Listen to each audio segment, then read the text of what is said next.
Everyone, कैसे हैं सभी। मेरा नाम है निकिता सिंह और स्वागत है आप सभी का हमारे इस सेशन में जिसका नाम है वोकैब खजाना। और आज के सेशन के अंदर हम बात करने वाले हैं कुछ ऐसे इंपॉर्टेंट इडियम्स जो कि आपकी इंग्लिश को, आपकी वोकैबुलरी को और ज्यादा इनहांस कर देंगे। सो ये बहुत ही बेसिक इडियम्स हैं जो कि आप डे टू डे लाइफ में यूज कर सकते हो एंड हाँ, आपके एग्जाम पॉइंट ऑफ व्यू से भी जरूरी है क्योंकि ये आपको आपके एग्जाम्स में भी मिल सकते हैं, क्वेश्चंस आ सकते हैं जहां पे आपसे इनके मीनिंग पूछे जा सकते हैं।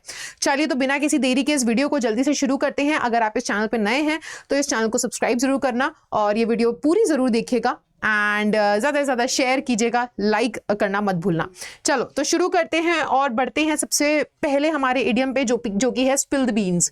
सो स्पिल द बीन्स का मतलब क्या होता है? जैसे हम बोलते हैं ना, भांडा फोड़ देना, यानी कि किसी का सीक्रेट बता दिया आपने। ठीक है, कोई एक बात थी, कोई एक सीक्रेट था जो आपको नहीं बताना था लेकिन आपने वो सीक्रेट बता दिया, है ना। उसको क्या कर दिया, उसका पर्दाफाश कर दिया। सो उसे हम क्या बोलेंगे? स्पिल द बीन्स कह देंगे। Example, I trust her to spill the beans, she never could keep a secret. अरे मुझे पूरा भरोसा है कि वो क्या कर देगी, कि वो भांडा फोड़ देगी, यानी कि वो सच बता देगी, यानी कि वो सीक्रेट बता देगी। वो कभी भी सीक्रेट अपने पास रख ही नहीं सकती।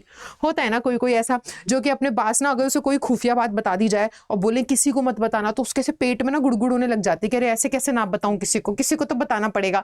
तो वही होता है क्या, स्पिल द बीन, यानी कि कोई सीक्रेट को क्या कर देना, रिवील कर देना, लोगों को बता देना। सीक्रेट क्या करना, टेल अ सीक्रेट। ठीक है, चलिए अगला हमारे सामने आता है गो out on a limb. Go out on a limb का मतलब होता है बेटा एक चांस लेकर के देखना, टू टेक अ चांस, है ना। एक चांस लेकर के देखना, ट्राई करके देखते हैं, चांस लेकर के देख लेते हैं, है ना। सो यहाँ पे एक एग्जांपल देखो, I am going to go out on a limb and trust him this time. वो कह रहे हैं कि देखो, है ना, वैसे तो उस पर भरोसा नहीं रहता लेकिन वो भरोसेमंद इंसान है भी नहीं, पर इस बार मैं एक मौका देकर के देखता हूं, मैं एक चांस लेकर, एक रिस्क लेकर के देखता हूं और इस बार उस पर भरोसा करके देखता हूं कि वो इस बार भी मेरा भरोसा तोड़ता है या नहीं, है ना। तो यहाँ पे क्या है, going to go out on a limb का मतलब क्या हुआ, एक चांस लेकर के देखना। ठीक है, एक रिस्क ले रहे हो आप, एक चांस लेकर के देख रहे हो कि करके देख लेते हैं फिर देखते हैं आगे क्या होगा। ठीक है, सो यहाँ पे क्या हुआ कि भाई हमें उस पर भरोसा नहीं है एक व्यक्ति पर, फिर भी हम एक चांस लेकर के देख रहे हैं कि क्या पता भरोसेमंद निकल जाए वो। ठीक है, so go out on a limb का मतलब है टेक अ चांस। अगला हमारे सामने आता है होल्ड योर हॉर्सेस। हम कहते हैं ना, अरे रुको रुको रुको जरा, अपने घोड़ों पे लगाम लगाओ, यानी कि स्टॉप और वेट। तब हम बोलते हैं क्या, होल्ड योर हॉर्सेस। देखो, hold your horses, we have not won yet, so don't start celebrating. कई बार क्या होता है, इंडिया पाकिस्तान का मैच चल रहा है और हमें लग रहा है अरे यार, है ना, 15 बॉल में सिर्फ 4 रन चाहिए, हम तो जीत ही जाएंगे, और हम पहले से पहले एकदम जश्न मनाना शुरू कर देते हैं। तो क्या कहते हैं, रुको रुको, अबे अपने घोड़ों पे लगाम लगाओ भाई, अभी हम जीते नहीं है, आखिरी मिनट में कुछ भी हो सकता है ना। सो होल्ड योर हॉर्सेस का मतलब क्या है, रुकना, थमना। ठीक है, इजी है। चलिए अगला आता है हमारे सामने पीस ऑफ केक। अब जैसे कि मैंने बोला कि कोई चीज बड़ी ही इजी है, बड़ी ही आसान है, जैसे हम हिंदी में बोलते हैं, अरे तो मेरे दाएं हाथ का खेल है। ठीक है, सो यानी कि क्या, यानी कि बड़ी आसान बात है तो मैं यूं चुटकियों में कर लूंगा। तो पीस ऑफ केक हम उसी चीज को कहते हैं जो बहुत आसान हो हमारे लिए। जैसे कि अब देखो, this project is a piece of cake for me because it is very easy. ये प्रोजेक्ट तो मेरे लिए पीस ऑफ केक है, अरे ये मेरे बाएं हाथ का खेल है क्योंकि ये बहुत आसान है। तो कोई चीज अगर आपके लिए बहुत इजी है, जैसे कोई बच्चा बोले मैथ्स तो मेरे लिए बहुत आसान है, it is a piece of cake for me, यानी कि आपके लिए वो बहुत ईजी है, आप आसानी से मैथ्स में क्वेश्चन सॉल्व कर सकते हो। ठीक है, अगला हमारे सामने आता है इन हॉट वाटर।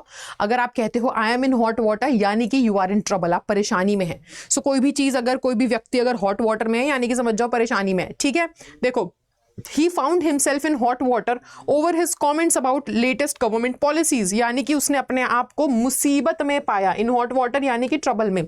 सो उसने अपने आप को मुसीबत में पाया क्योंकि उसने जो कमेंट किए थे अभी ताजा गवर्नमेंट की पॉलिसीज के ऊपर। हो सकता है लोग भड़क गए हों, है ना, तो मुसीबत में पड़ गया।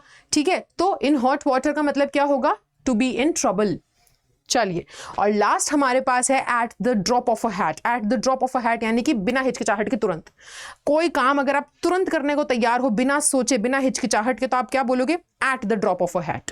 ठीक है, देखो, I would fight at the drop of a hat, कि भाई मैं लड़ने को तैयार हूँ। लड़कों में होता है ना, भाई तेरे को कभी कोई दिक्कत हो, तुम मुझे फोन घुमा दियो, मैं यूं आ जाऊंगा बिना सोचे समझे। तो ये क्या होता है, at the drop of a hat, भाई तेरे लिए तो मैं जान भी दे दूंगा, है ना, तू फोन कर दियो भाई, मैं यूं आ जाऊंगा, यूं। ठीक है, सो इसे क्या बोलते हैं, at the the drop of a hat.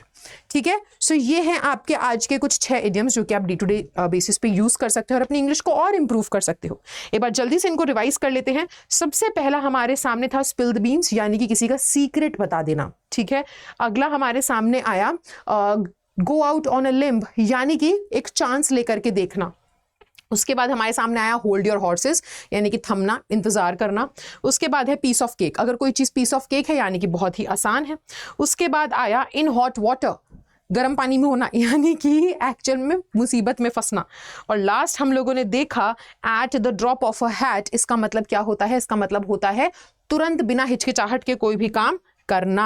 So I hope आपको ये वीडियो अच्छी लगी होगी। Thank you so much guys, and ऐसे ही बहुत कम समय में बहुत कुछ सीखने के लिए जुड़े रहिए हमारे साथ, इस चैनल के साथ, मेरे साथ। और इस वीडियो को ज़्यादा से ज़्यादा शेयर ज़रूर करना, लाइक करना मत भूलना, कमेंट करके बताना वीडियो कैसी लगी। और मैं निकिता सिंह आपसे मिलूंगी अगले सेशन में, तो तब तक के लिए bye bye, take care and thank you so much.